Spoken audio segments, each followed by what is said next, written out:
All right, so this is Manly P. Hall. A mature philosophy of life originates in a natural thoughtfulness. To live without thinking is to fail in the proper use of the powers and faculties with which we have been endowed. To think without applying our thoughts to the conduct of our affairs is to substitute mere intellectualism for intelligence. It is seldom possible to perfect a personal philosophy without study, through which we become familiar with the deepest and noblest convictions of mankind. We must also call upon daily experience, by which we can convince ourselves of the reality and integrity of certain basic principles, ever present and forever true. Beyond both study and experience are the internal faculties of the soul, and these must bestow final certitude upon our convictions. If, therefore, we live simply and wisely, seeking first the improvement of our inner lives, reserving an open heart and mind, we shall be guided and directed according to our needs and understanding. Each person must discover his own philosophy of life, and it is not fair or right to impose our codes upon others. It is also our responsibility, however, to share one with another such experiences as may have common value. We desire, therefore, not to convert or to convince, but to invite such a sharing, with the sincere hope that some mutual good will be accomplished. My life has been devoted to the consideration of those essential doctrines which have most advanced the human state. Yet it would not be entirely fair to say that I have borrowed my convictions from antiquity, or addicted myself to the words or thoughts of the famous or the illustrious. I have chosen, rather, a course tempered by observation and experience, and mellowed by reflection. Weighing all things, I have chosen to cling to that which was good for me and most serviceable for those whom have sought my help and guidance. From my search for the good and the necessary, I have come to the following convictions. I believe in one supreme and absolute power at the source of life, the cause of all living things, and that this ineffable principle may justly and truthfully be named the one and the good. Whether man calls this universal divinity God, or Allah, or Brahma, or Tao, is of no great concern. For such terms and titles reveal differences of language, but not divergence of ideas. Man has come to know this sovereign good through the seekings of his mind and the longings of his heart. It seems to me, however, that believing in good and in a God everywhere existing and forever the source of wisdom, justice, truth, and love, we must in the end come to the realization that all the workings of this creative power are necessary, beautiful, and virtuous. The universe in which we live is one of innumerable manifestations of the divine will.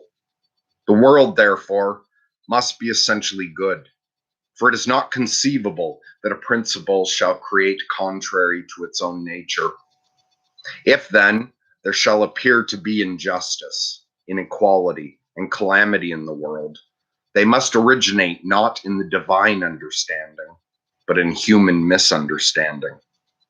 If it is not given to us to know all things and to solve all mysteries, we must seek through faith, hope, and charity for the beautiful and the good. The will of the eternal power is revealed to us through the laws governing the formation, generation, growth, unfoldment, and improvement of created things. Through reflection, we may experience the reality of these laws and discover them to be both wise and kind. We venerate eternal principles through obedience and through a cheerful acceptance of the lessons of daily living. The end, the end of all learning, the fruits of all labors and endeavors, and the consummation of the deepest and most devout instincts and intuitions of our souls are that we shall come to honor and obey the rules of the vast plan of which we are the conscious and separate parts. All arts, sciences, philosophies, religions, crafts, and trades can enrich our inward lives to the degree that we realize that through them the sovereign laws of existence are variously revealed and manifested for our advancement and enlightenment.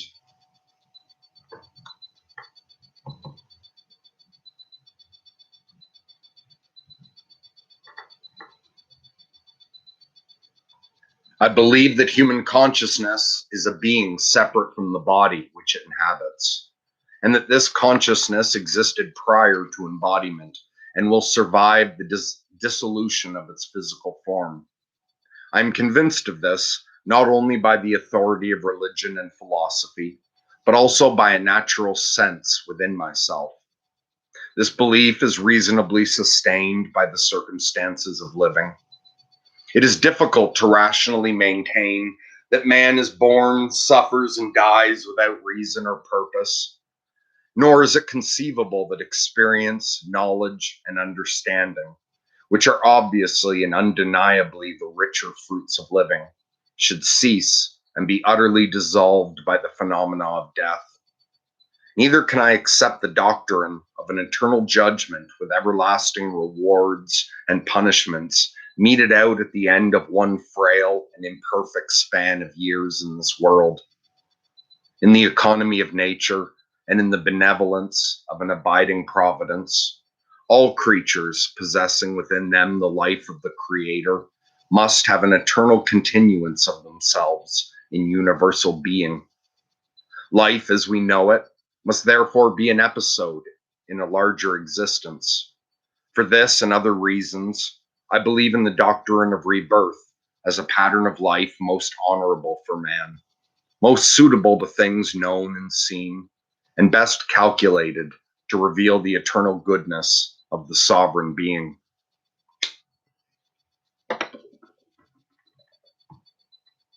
I am willing to accept the challenge of growth, to believe that I have lived before and will live again.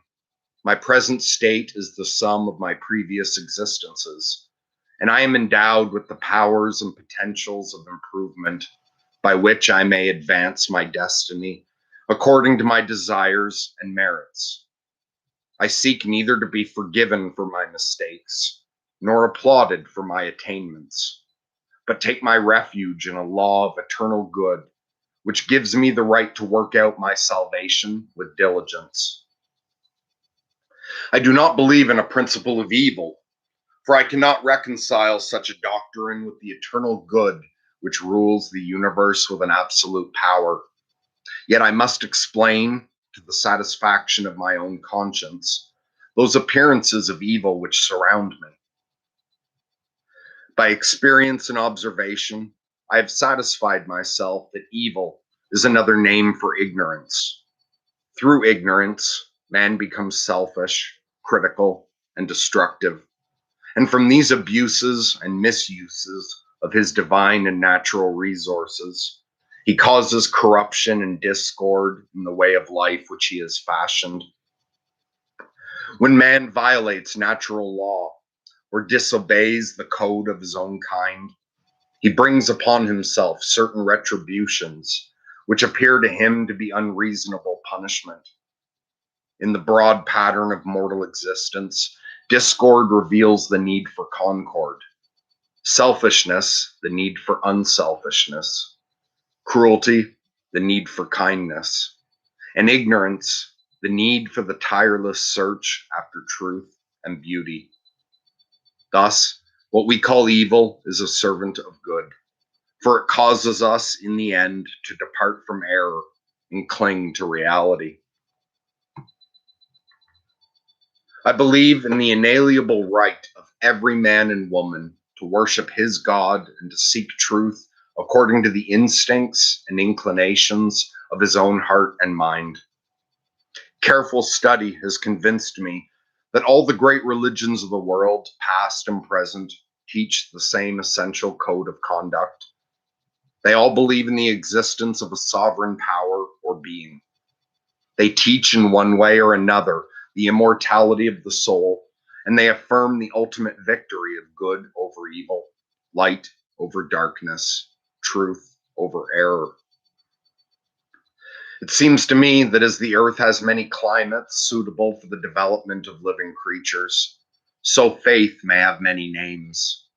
But named or nameless, it comforts and inspires those of sincere spirit who seek the consolation of devout belief.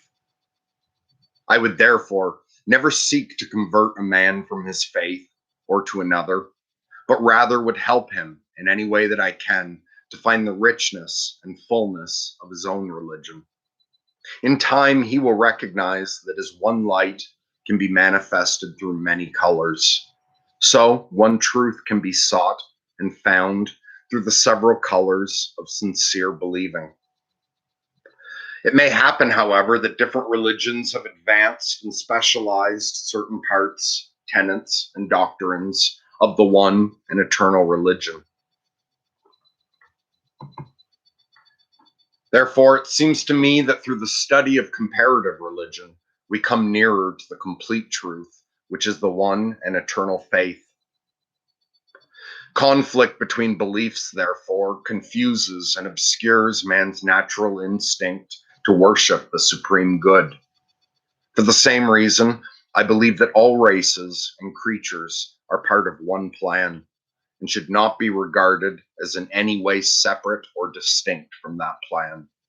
All men, regardless of their races or nations, their colors or conditions, share one life, exist in one world, and are the children of one creating power.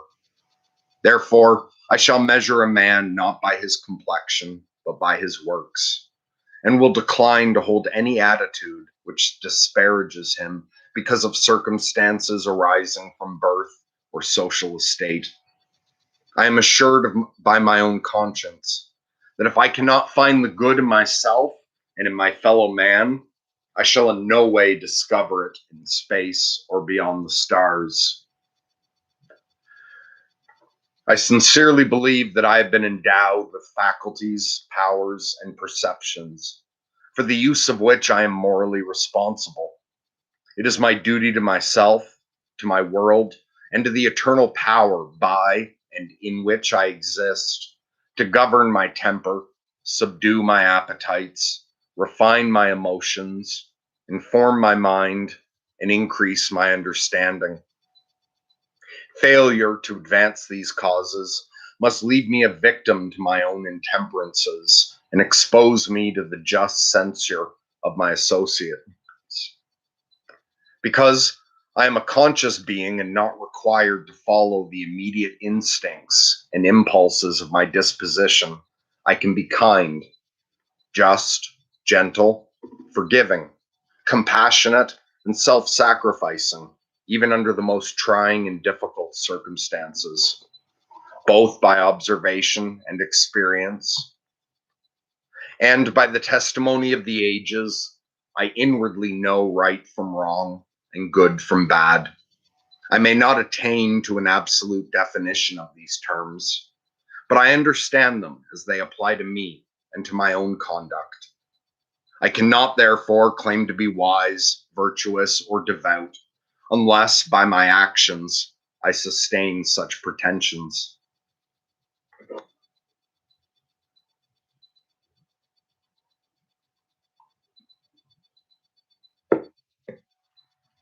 It seems to me that the purposes of philosophy and psychology are to guide me in the moderation of my conduct.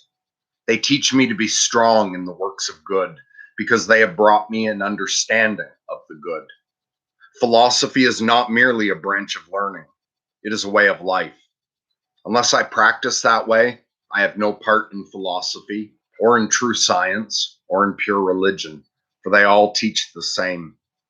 I therefore shall judge that man to be good, to be wise, and to be devout, who according to his own abilities and limitations is striving to live well and to bring his own thoughts and emotions under the control of enlightened understanding.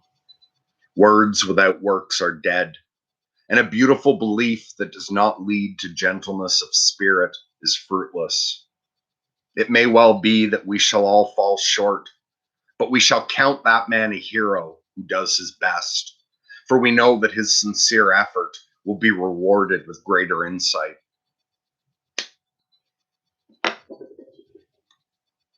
I believe it to be right and proper to venerate the good, as it is revealed through those who have served it lovingly and well. Therefore, I respect and admire the great philosophers, spiritual leaders, sages, and saints who have gone before. I do not worship them, nor do I desire to copy any one of them, for I believe that each has his own destiny, which must be unfolded and perfected. If we should respect our parents, who are the sources of our being, should we not also respect the wise, who are the sources of our well being? I am therefore grateful that good men and women have lived, and I gladly bestow upon them the recognition and appreciation which were denied to most of them while they lived. I believe that we may outgrow our teacher, but never our duty to remember him with gratitude. I find a great consolation in the realization that these good and great leaders were mortals like ourselves, with shortcomings like our own. For by these facts and signs, I realize that it is possible for an imperfect man to be so dedicated to truth that he may serve others and contribute to the dissemination of eternal realities. I believe that it is just and proper that we should take full advantage of all new discoveries in every branch of learning. I cannot condemn science or education or modern philosophy because of their shortcomings. I know that they must be served by imperfect mortals who, like myself, are seeking to grow and to explore the mysteries of life, time, and space. I feel it to be unwise to criticize or condemn, lest I cause others to copy my attitudes or to feel that they are justified in agreeing with me. I have learned from experience that constructive words, kindly appreciation, and a full recognition of good intentions contribute more to the growth of others than fault finding and disparagement. I am inclined, therefore, to be silent if I cannot commend. A good life must have communion with the inner parts of itself. It is right and proper that we should cultivate quietude and set aside some part of our time to gentle reflection. I believe that the eternal being within us makes known its purposes most immediately and fully through the peaceful heart and the quiet mind. It is therefore of the greatest utility to experience the presence of the eternal good as a benediction upon the spirit, inclining us naturally to peace of soul. There can be no peace without faith, for through faith alone do we discover the truth and reality of peace. I believe that the philosopher should be a law-abiding citizen and should keep the statutes of the nation and community in which he lives. And if he be unable to so accept and acknowledge them, he should depart to some other region more suitable to his inclinations. Advancement in learning causes us to wonder about the goodness of things and to appreciate growth and progress. This does not mean, however, that we are unmindful of faults and failings. It is better to be inspired to correct a condition than to allow ourselves to become mere critics. As we cultivate integrity in ourselves, we strengthen and enrich society, thus gradually making possible all reasonable reforms. I have observed that those of cheerful disposition, well disposed towards others, naturally slow to anger and quick to forgive, tolerant and inclined to cultivate peace and concord, are most likely to enjoy good health. Happiness and security must be earned by conduct and are reserved for those who merit such rewards. Thus, it seems that the laws of the universe assert themselves and make known the divine plan for man. Moderation is a virtue, for both abstinence and indulgence are extremes, and nature requires a middle course. I believe that possession is a conceit of the human mind. We are not here to exercise ownership, but to accept a certain stewardship. We cannot possess other persons without injuring them, and even more afflicting ourselves.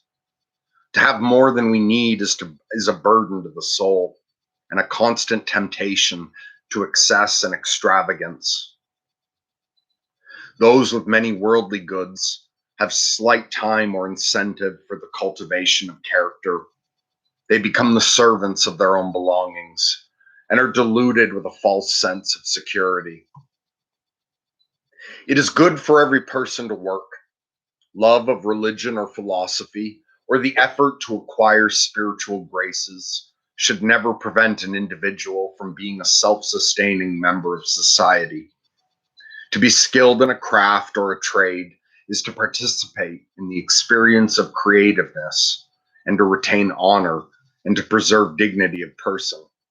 Nor can I conceive one useful labor to be more excellent than another, or that humble endeavor should be looked down upon or despised.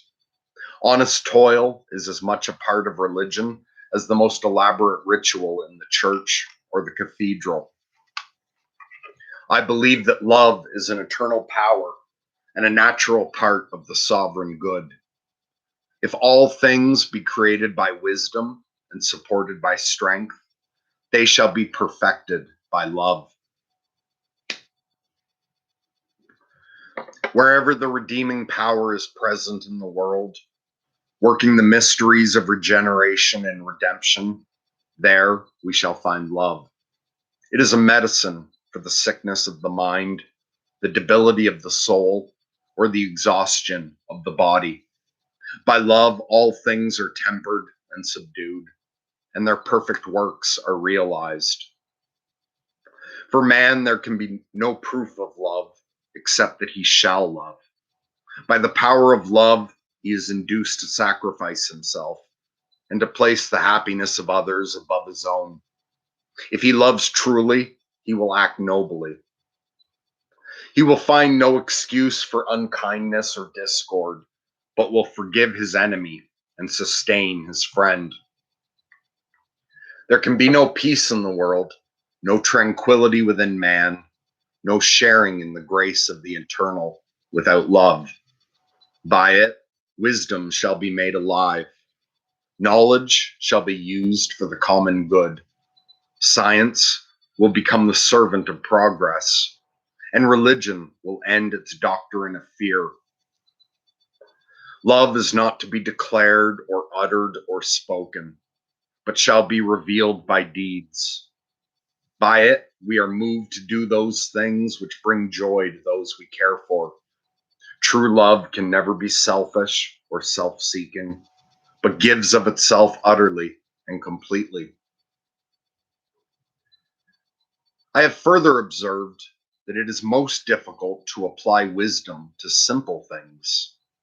It is easier to explain the universe than to understand the conduct of a friend. It is easier to plan a reformation of society than to build a good home or bring laughter to the eyes of the sorrowful. Therefore, it seems to me that the truth seeker should first put in order that which is nearest to himself. He discovers the wisdom and folly of his beliefs immediately if he attempts to live these beliefs. If, however, he shall ignore his own life and seek larger fields of endeavor, he may live for many years addicted to false doctrines without the truth being evident to him. Nor should he ever expect others to love and respect him if he does not love and respect them. Two wrongs will never make a right, and it is against the greater good when we permit dissension to continue amongst ourselves. I firmly believe that the religious experience is good and necessary, but I shall tell no man what faith to follow. We all need the consolation of the Spirit, which comes to those who humbly acknowledge their indebtedness to a sovereign power. The form of the faith is less important than its reality. But through forms, men seek the formless, which is the source of all. Likewise, therefore, it is good to pray, not for the things that we want, but for that depth of understanding which we need. Let us therefore pray that we shall live without offense, that we shall serve the good, that in all things we shall be kind, and that in the end we shall know our God. I believe that those who keep the law will be kept by the law. In the fullness of time, the human soul, vestured in righteousness and abundant in grace, shall return to the eternal being from which it came, and it shall abide in everlastingness, and shall know the peace that surpasses understanding.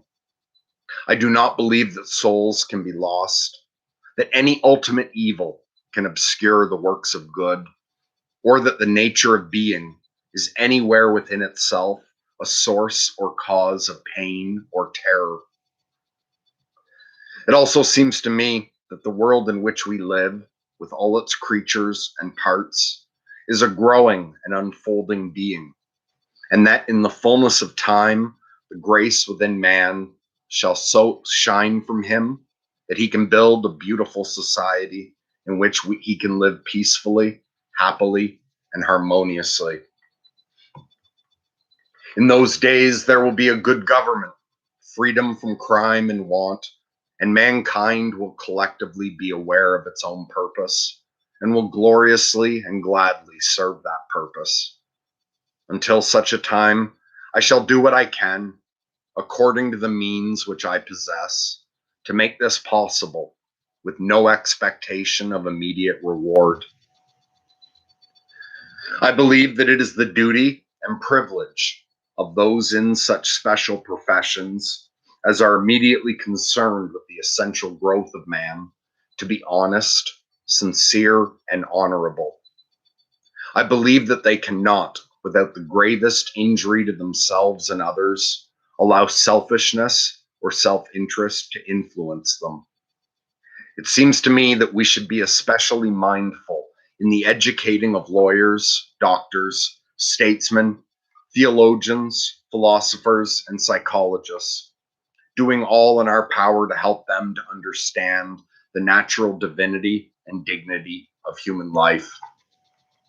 For as these exercise a wide influence upon the popular mind, they should realize that it is in their power to minister to the inner needs as well as to the outer necessities of those who depend upon them. I believe that greatness of knowledge and wisdom lead to faith, and that without faith, knowledge is a madness and an affliction to the soul.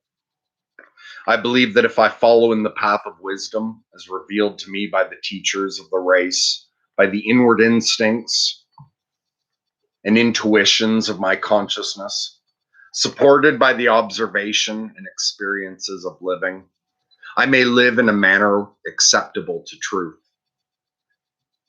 If I so live, I will earn and merit the right to a larger knowledge and understanding.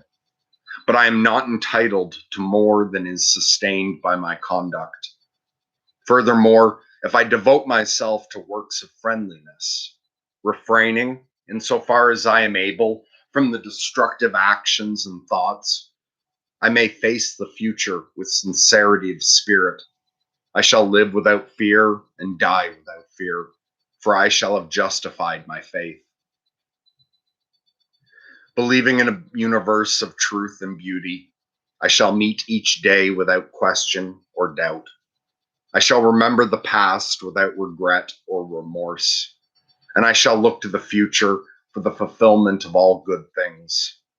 Beyond this, I do not know, and I cannot do. But I have faith that when it is necessary, I shall know, and I can do. I ask no more, and I accept no less.